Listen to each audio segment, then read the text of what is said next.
Hey everybody, and welcome to another episode of Oaktree TV. I'm Dave Kemp. I'm joined here today by my cousin Matt Spiguzza. He's our warehouse manager slash master gardener, green thumb aficionado. So one of the best things about working at Oaktree is that Matt plants an amazing garden for us every summer.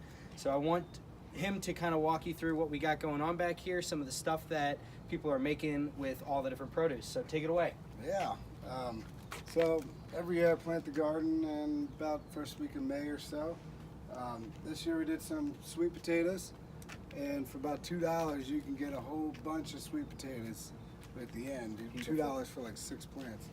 But over here we got some kale, and I've cleared out some spots for some beets when the weather turns. The healthy section for juicing.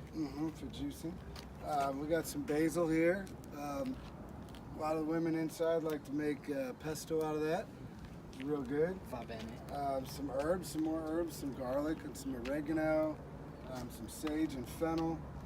And then we get down to our cucumbers here, which Dave and Bob love to make good pickles out of these cucumbers. Pickle season. Yes, good times. And we got our tomatoes that we make salsa and pasta sauce and whatever you ever do with tomatoes, we can do it. We got cherry tomatoes and good, beef steaks and some good early grilled tomatoes, some heirlooms. Got it all. Yeah, so cool. It's just a little something that he's got cooking back here. Garden's popping right now. If you're watching and you guys are planting a garden at your office or at home, let us know what's going on in your garden, what you got. But yeah, there's a great part of working at Oaktree, so thanks for watching.